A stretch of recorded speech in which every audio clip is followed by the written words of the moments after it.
Now, in this kind of environment, I thought it was necessary that I speak to a wider audience and convey the resolve of the Reserve Bank of India, our approach and how we are going forward.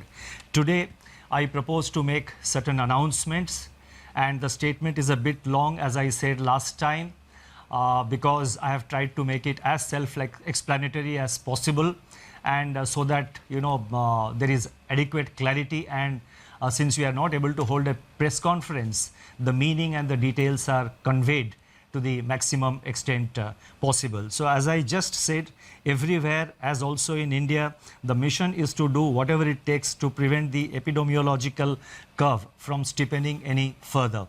Human spirit is ignited by the resolve to overcome the pandemic. It is during our darkest moments that we must focus on the light. As Mahatma Gandhi said in his famous address at Kingsley Hall, London in October 1931, and I quote Mahatma Gandhi, "In the midst of death, life persists. In the midst of untruth, truth persists. In the midst of darkness, light persists."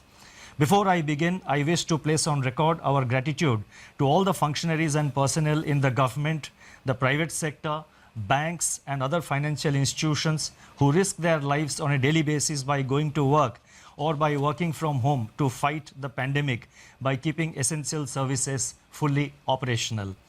Our deepest appreciation goes out to doctors, healthcare and medical staff, police and law enforcement agencies who are at the front line.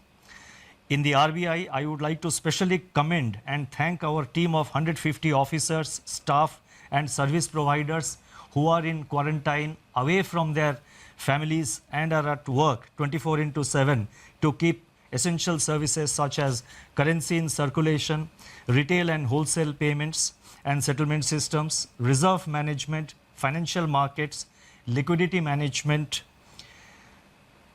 financial regulation and supervision, and a host of other services available so that the nation may survive COVID-19.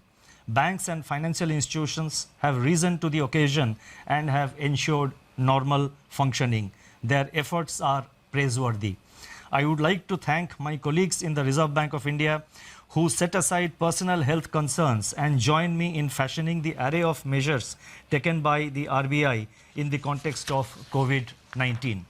I also thank our teams for their intellectual support, analytical work and logistical arrangements. I would first like to highlight or give our assessment of the current economic situation. Since March